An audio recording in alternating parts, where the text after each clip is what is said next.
सिद्ध योग में आपका स्वागत है। हम आप सबके लिए ऑनलाइन योग कक्षाएं आयोजित कर रहे हैं जो अंग्रेजी और हिंदी दोनों भाषाओं में उपलब्ध हैं।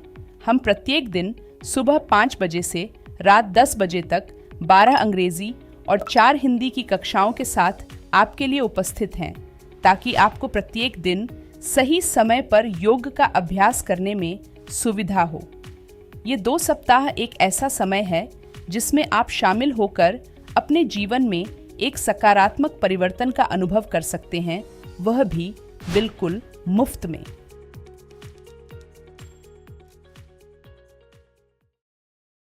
दोस्तों, क्या आप अपनी फॉरवर्ड बेंडिंग को बढ़ाना चाहते हैं? आपको कमर दर्द की शिकायत रहती है, बैठकर बहुत ज़्यादा काम करने की वजह से आपकी जो बॉडी का पोस्चर है वो ख़राब हो गया है, आपके शोल्डर्स ड्रॉप हो गए हैं, आपकी बैक हंच हो गई है, आप अपने पोस्चर को ठीक करना चाहते हैं, अपनी हिप मसल्स की फ्लेक्सिबिलिटी को बढ़ाना चाहते हैं, अपनी हैमस्ट्रिंग मसल्स और अपनी हिप मसल्स को स्ट्रेच करना चाहते हैं, अपनी फॉरवर्ड बेंडिंग की फ्लेक्सिबिलिटी को अच्छा बनाना चाहते हैं, साथ ही साथ आपको डाइजेशन से रिलेटेड समस्याएं रहती हैं, आप अपने डाइजेशन को और भी ज़्यादा बेटर बनाना चाहते हैं, अपने बैलेंस को इंप्रूव करना चाहते हैं, अपने कंसंट्रेशन को इंप्रूव करना चाहते हैं, तो आज के इस अभ्यास में हम आपको बताएंगे एक ऐसे आसन के अभ्यास के बारे में जो आपकी इन सारी समस्याओं को दूर करने में आपको हेल्प करेगा। साथ ही साथ इसके कोई और भी बहुत सारे लाभ हैं, बेनिफिट हैं, जिनके बारे में हम आपको इस अभ्यास के दौरान बताएंगे। और साथ ही साथ हम आपको इस आसन के अभ्यास करने के जो तरीके हैं, एज अ बिगिनर कैसे करेंगे आप, कौन कौन सी प्रॉप्स आप यूज़ कर सकते हैं, ये हम आपको आज के अभ्यास में बताएंगे। तो मैं अतुल मिश्रा, सिद्ध योगा में आप सभी लोगों का स्वागत करता हूँ। तो चलिए दोस्तों, हम चलते हैं अपने पार्श्वोत्तानासन इंटेंस साइड स्ट्रेच पोज के अभ्यास की तरफ। उससे पहले हम इस आसन की थोड़ी सी और जानकारी समझ लेते हैं कि ये जो आसन है ये खड़े होकर करने वाले आसनों की कैटेगरी में आता है। और साथ ही साथ इस आसन की कुछ कॉन्ट्रा इंडिकेशंस भी हैं, उसको भी हम समझ लेते हैं अभ्यास शुरू करने से पहले, कि अगर आपको आपके हिप जॉइंट से रिलेटेड कोई इंजरी है, साथ ही साथ अगर आपको लेग जो है आपकी उससे रिलेटेड कोई इंजरी, आपको मसल पुल्ड हुआ है, ठीक है ना, या फिर आपको साइटिका की समस्या है, तो दोस्तों आपको इस आसन के अभ्यास में थोड़ी सी सावधानी बरतनी है। अगर आपको बहुत ही ज़्यादा सीरियस इंजरी है आपके हिप जॉइंट से रिलेटेड, या फिर आपको सीवियर बैक पेन है या बैक से रिलेटेड कोई भी इंजरी है, तो इस आसन के अभ्यास को ना करें। तो ये थी इस आसन की कॉन्ट्रा इंडिकेशंस। अब चलते हैं इस आसन के अभ्यास की ओर। तो दोस्तों, ये जो हमारा आसन है ये बहुत ही अच्छा आसन है आपकी फॉरवर्ड बेंडिंग को इंप्रूव करने के लिए। बट साथ ही साथ अगर आपको बैक पेन की समस्या है, सीवियर बैक पेन है, तो आपको इस आसन का अभ्यास नहीं करना है, क्योंकि जब आपको बैक पेन रहता है तो आपको फॉरवर्ड बेंडिंग पोजेस को अवॉइड करना होता है। तो यहाँ पर हम चलते हैं इस आसन की प्रिपरेटरी प्रैक्टिस की तरफ, कि किस तरीके से हम इस आसन के लिए अपने बॉडी को प्रिपेयर कर सकते हैं। तो इस आसन के अभ्यास के लिए हमें दोनों पैरों में सबसे पहले गैप रखना होता है यहाँ पर, और सबसे पहले आपको दोनों हाथों को अपनी कमर पर रख के स्पाइन को बिल्कुल सीधा रखना होता है। जबकि कुछ लोग होंगे आप में से जो कि अगर प्रैक्टिस करेंगे इस तरीके से खड़े होने की, तो उनके शोल्डर्स ड्रॉप होंगे, बैक हंचों की कमर को वो सीधा नहीं कर पाएंगे, क्योंकि बहुत ज़्यादा बैठकर काम करने की वजह से ऑफिस में आप लोगों का जो पोस्चर है बैक का, स्पाइन का, वो बिगड़ जाता है, आप सीधे नहीं हो पाते हैं। तो सबसे पहले आपको क्या करना है, अपनी बैक को आर्च करके शोल्डर्स को रोल करके पीछे की तरफ ड्रॉप करना है, फेस को बिल्कुल सामने की तरफ टर्न करना है, और यहाँ पर दोनों घुटनों को सीधा रखना है। सबसे जरूरी बात कि आपके दोनों घुटने बिल्कुल सीधे रहने चाहिए, और आपको अपनी बॉडी को राइट साइड टर्न करना है। जो पैर आपका आगे है उस साइड आपको अपनी बॉडी को टर्न करना होता है। दोनों पेल्विस बोन को आपको एक लाइन में रखना होता है, ठीक है। ये सबसे जरूरी चीज आपको इस आसन के अभ्यास में बिगिनिंग में ध्यान रखनी है। जब तक आपका ये पोस्चर नहीं बनता है इस तरीके से, तब तक आप इस आसन के अभ्यास में आगे ना जाएं। सबसे पहले आपको अपना जो पोस्चर है इस आसन का वो इंप्रूव करना है, जो स्टार्टिंग पोस्चर है। उसके बाद हम इस आसन के अभ्यास में प्रॉप्स का यूज लेके आते हैं। तो हमें इस आसन के अभ्यास में ब्लॉक्स का यूज करना है सबसे पहले। तो जैसा कि मैंने आपको बताया, स्टार्टिंग में बताया था कि ये जो आसन है ये आपकी बैक की फ्लेक्सिबिलिटी को इंप्रूव करता है, आपके स्पाइन के पोस्चर को भी इंप्रूव करता है। तो आपको क्या करना है, आप दोनों हाथों को ऊपर उठाइए, आप इस तरीके से, और श्वास छोड़ते हुए जब आप नीचे की तरफ जा रहे हैं तो पहले आपको अपनी बैक को आर्च करना है, उसके बाद लोअर बैक का यूज करते हुए धीरे धीरे नीचे की तरफ जाना है। दोनों हाथ की हथेलियों को आपको ब्लॉक पर रखना है। दोनों घुटने आपके बिल्कुल सीधे रहेंगे। आप चाहें तो दोनों हाथों को कमर पर रखिए, शोल्डर्स को रोल करके पीछे की तरफ ड्रॉप कर दीजिए, बैक को आर्च कर लीजिए, ठीक है ना। गहरी श्वास भरनी है और श्वास छोड़ते हुए, बट आपको अपनी बैक को आर्च रखना है और श्वास छोड़ते हुए धीरे धीरे आगे की तरफ झुकना है और दोनों हाथ की हथेलियों को आपको ब्लॉक के ऊपर रख देना है।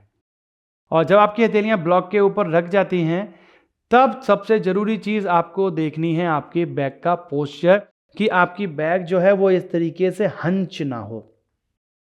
आपको ट्राई करना है अपनी बैक को आर्च करने का या फिर अपनी स्पाइन को पूरे तरीके से सीधा और लेंथन करने का।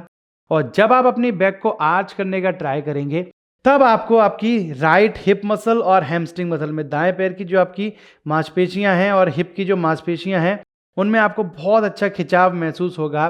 साथ ही साथ आपको ये भी ध्यान रखना है कि आपकी ये दो यहाँ पर बोन है, पेल्विक बोन जो होती है, पेल्विस बोन, यहाँ पर ये दोनों भी एक लाइन में होनी चाहिए। और जो आपके हिप है वो इस तरीके से फ्लैट रहेगा। आपको इस तरीके से टर्न नहीं होना है, ना ही इस तरीके से एक तरफ टर्न होना है। स्पाइन को बिल्कुल सीधा रखना है, दोनों हाथों को अपनी ब्लॉक पर रखना है, हेड को थोड़ा सा अप करेंगे।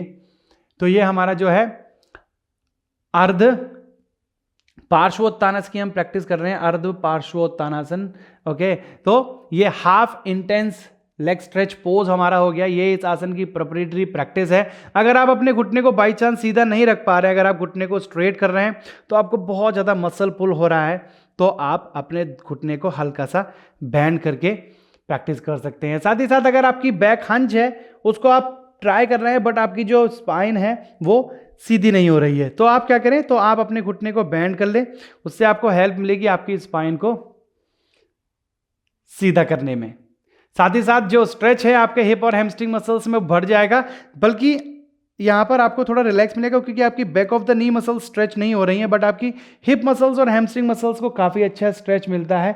तो बिगिनिंग में आपको या तो नी को बैंड करके या फिर नी को स्ट्रेट करके, दोनों ही पोजीशन में आपकी जो स्पाइन है उसको आपको बिल्कुल फ्लैट रखने का ट्राई करना है। ये सबसे ज़रूरी चीज़ है। और कभी कभी क्या होता है कि जब आप इस आसन का अभ्यास कर रहे हैं तो आपका जो पीछे वाला पैर है वो स्लिप होता है, तो उसके लिए आप क्या कर सकते हैं, आप चाहें तो ब्लॉक और वॉल के साथ आप अपनी पीछे वाला जो पैर है उसको आप वॉल से टच कर दीजिए, आगे वाले पैर को आप इस तरीके से रख लीजिए, दोनों ब्लॉक्स को यहाँ रख लीजिए और आप इस तरीके से भी प्रैक्टिस कर सकते हैं। तभी आप मेरे स्पाइन का पोस्चर देख सकते हैं। तो यहाँ पर क्या है कि अगर आपको वॉल से सपोर्ट मिल जाती है पीछे वाली पैर की, तो आपका जो पैर है वो पीछे की तरफ स्लिप नहीं होता है और थोड़ी आपको ग्रिप मिलती है और आप अच्छे से बैक को आर्च कर पाते हैं। तो जब आप प्रैक्टिस करेंगे तो आप फील कर पाएंगे कि ये आसन बहुत अच्छा स्ट्रेच देता है आपके हिप्स और हैमस्ट्रिंग मसल्स को, साथ में आपकी back of the knee muscles को भी काफ़ी अच्छा स्ट्रेच देता है और आपकी स्पाइन को लेंथन करने में बहुत ज़्यादा हेल्पफुल है। तो जब आप ब्लॉक के साथ प्रैक्टिस करते हैं तो जैसे जैसे आपकी फ्लेक्सिबिलिटी बढ़ती जाती है, आप ब्लॉक्स की पोजीशन को चेंज कर सकते हैं। यहाँ आप थोड़ा और डाउन आ सकते हैं। जब थोड़े दिन तक आप और प्रैक्टिस करते हैं तो आप ब्लॉक्स को और डाउन कर सकते हैं। बट ध्यान रहे, ओवर स्ट्रेच नहीं करना है। धीरे धीरे आपको, जब भी आप इस आसन का अभ्यास कर रहे हैं तो आपको इस आसन के अभ्यास में अपनी फ्लेक्सिबिलिटी को धीरे धीरे बढ़ने देना है। एकदम से आपको अपनी बॉडी को स्ट्रेच नहीं करना है, क्योंकि इस आसन के अभ्यास में हो सकता है कि अगर आप बहुत ज़्यादा पुश करें अपनी बॉडी को तो जो आपकी लेग मसल्स हैं वो ओवर पुल हो सकती है, आपको डीप टिश्यू इंजरी होने के चांसेस बहुत ज़्यादा रहते हैं, खास तौर से फॉरवर्ड बेंडिंग पोज में। तो आपको बड़ी ही सावधानी के साथ और बहुत ही धीरे धीरे श्वास प्रश्वास के साथ आसन का अभ्यास करना होता है। और हम दोनों पैर से करते हैं। यहाँ आप पैरों की पोजीशन करके चेंज करके भी इस आसन का अभ्यास कर सकते हैं। एक बार फिर से देख लेते हैं स्टेप किस तरीके से जाना है। दोनों हाथों को कमर पर रखेंगे या फिर दोनों हाथों को ऊपर उठाएंगे इस तरीके से, और श्वास छोड़ते हुए धीरे धीरे बैक को आर्च करते हुए फॉरवर्ड जाएंगे। दोनों हाथों को ब्लॉक्स पर रख सकते हैं। आप यहाँ पर जब आपकी फ्लेक्सिबिलिटी अच्छी होने लगती है तब हम प्रैक्टिस करते हैं अपनी स्पाइन को लेंथन करने का। ठीक है, अब यहाँ पर थोड़ा सा हम एडवांस में जाएंगे इस आसन के अभ्यास में। तो जब आप थोड़े समय तक, जो मैंने आपको अभी प्रीवियस प्रैक्टिस बताई थी, इस तरीके से आपको स्टार्टिंग में 15 से 20 सेकंड या 25 से 30 सेकंड के आप स्टार्टिंग में 2 से 3 राउंड करिए 1 से 2 वीक तक। ये आपको हेल्प करेंगे आपकी हैमस्ट्रिंग और हिप मसल्स को स्ट्रेच करने में, आपके स्पाइन के पोस्चर को इम्प्रूव करने में। तो उसके बाद आप धीरे धीरे क्या कर सकते हैं, अपने हाथों को आगे की तरफ मूव कर सकते हैं। जिससे कि और ज़्यादा डीपर स्ट्रेच आपको फील होगा आपकी हिप्स और हैमस्ट्रिंग मसल्स में। आपकी फॉरवर्ड बेंडिंग को बढ़ाएगा, आपकी स्पाइन को लेंथन करने में, आपके बॉडी पोस्चर को इम्प्रूव करने में, और ये साथ में बैलेंसिंग भी हो जाता है, तो ये आपके कंसंट्रेशन को भी इम्प्रूव करता है। साथ ही साथ जब आप आगे की तरफ मूव करते हैं और धीरे धीरे आपको फाइनल पोज में अपने हेड को डाउन करना था, यानी कि आपको अपनी चिन को अपनी शिन बोन से टच करना होता है, तो ये आपका एक इन्वर्जन पोज की वेरिएशन हो जाती है, क्योंकि जो आपका हार्ट है वो हेड के ऊपर की तरफ आ जाता है, तो जो ब्लड सर्कुलेशन है वो हेड की तरफ अच्छी हो जाती है, बढ़ जाती है। इससे आपका नर्वस सिस्टम इम्प्रूव होता है। साथ ही साथ ये हेल्प करता है आपके डाइजेशन को इम्प्रूव करने में, आपकी पाचन शक्ति को बढ़ाता है, आपकी ओवरऑल बॉडी की फ्लेक्सिबिलिटी को इम्प्रूव करता है, आपकी शोल्डर्स की फ्लेक्सिबिलिटी को इम्प्रूव करता है। धीरे धीरे जब आप वापस आते हैं तो हेड को अप करना है। इसी तरीके से आप चाहें तो थोड़ा और फ्लेक्सिबिलिटी बढ़ाने के लिए ब्लॉक्स को डाउन करके इस तरीके से मूव कर सकते हैं आगे की तरफ। चिन को शिन बोन की तरफ टच करना है। आप थोड़ा सा और चेंज कर सकते हैं, थोड़ा सा और स्ट्रेच आपको मिलेगा। तो ये सारे जो स्टेप हैं आपको एकदम से नहीं करने हैं। आप एक बार में, जैसे मैं आपको प्रैक्टिस करके दिखा रहा हूं, तो एक ही बार में आपको नहीं करने हैं, ठीक है। धीरे धीरे आपको हर 2 से 3 दिन बाद ब्लॉक्स की पोजीशन चेंज करके अपनी फ्लेक्सिबिलिटी पर काम करना है। दाएं पैर से भी करना है, बाएं पैर से भी करना होता है। अब इस आसन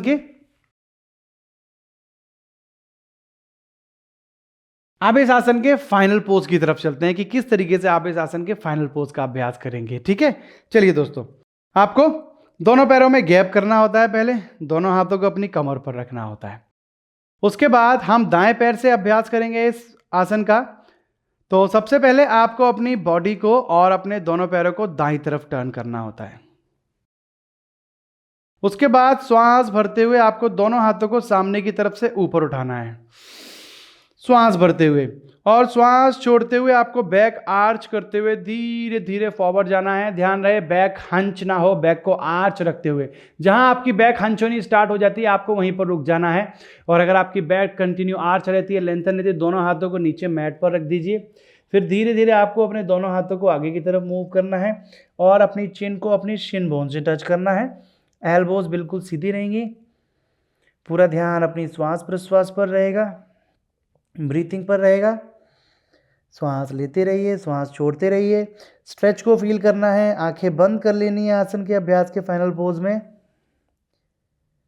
और यहाँ से जब आपको इस आसन के अभ्यास से वापस आना है तो आपको अपने हेड को अप करना है, दोनों हाथों को थोड़ा सा पीछे की तरफ मूव करना है।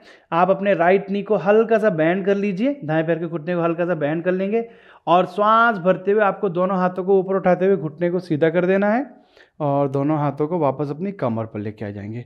और जिस तरीके से आपने दाईं तरफ से किया है वैसे ही आपको बस अपनी बॉडी की पोजीशन चेंज करनी है, उसी तरीके से आपको बाईं तरफ से करना होता है। एक बार फिर से देख लीजिए, श्वास भरेंगे, हाथ ऊपर उठाएंगे, श्वास छोड़ते हुए बैक को आर्च करते हुए, स्पाइन को लेंथन, पेट को अंदर की तरफ खींचना है, ठीक है। जितना आप पेट को अंदर की तरफ खींचेंगे उतना ही आप अपने हाथों को आगे की तरफ मूव कर पाएंगे, स्पाइन को लेंथन कर पाएंगे और चिन को शिन बोन की तरफ टच कर पाएंगे। वापस आने के लिए घुटने को हल्का सा बैंड करेंगे, हाथों को थोड़ा सा पीछे मूव करेंगे, श्वास भरते हुए दोनों हाथ ऊपर, घुटने को सीधा करेंगे और फेस को सामने की तरफ। धीरे धीरे पैरों को पास लेके आ जाइए। तो जैसा कि आपने अभी देखा कि किस तरीके से हमने आपको स्टेप बाय स्टेप अपने इंटेंस साइड स्ट्रेच पोज पार्श्व उत्तान आसन के बारे में बताया। तो ये काफ़ी अच्छा पोज है, आपकी मेमोरी पावर को भी इम्प्रूव करता है, बॉडी की ओवरऑल फ्लेक्सिबिलिटी को बढ़ाता है, फॉरवर्ड बेंडिंग को इम्प्रूव करता है, हिप मसल्स की फ्लेक्सिबिलिटी को बढ़ाता है, हिप जॉइंट की फ्लेक्सिबिलिटी को बढ़ाता है, आपकी ओवरऑल जो लेग मसल्स हैं उनको स्ट्रेच करता है। आपकी जो लेग मसल्स हैं वो आपकी बॉडी में जो है सबसे ज़्यादा लंबी जो मसल्स होती हैं वो आपकी लेग मसल्स होती हैं, और ये आसन आपकी जो लेग मसल्स हैं उनको पूरे तरीके से स्ट्रेच कर देता है। आपके हिप से लेके और आपकी एंकल जॉइंट तक की जो मसल्स हैं उनको बहुत अच्छा स्ट्रेच देता है। तो दोस्तों, ये थी हमारी आसन की प्रैक्टिस और मैं आशा करता हूं कि इस जानकारी के साथ आप अपने इंटेंस साइड स्ट्रेच पोज यानी कि पार्श्वोत्तान आसन की प्रैक्टिस बड़े अच्छे से कर पाएंगे और उससे मिलने वाले सारे लाभों को आप ले पाएंगे। तो करिए आप इस आसन का अभ्यास। हम मिलते हैं आपसे अगले आसन में, तब तक के लिए नमस्कार।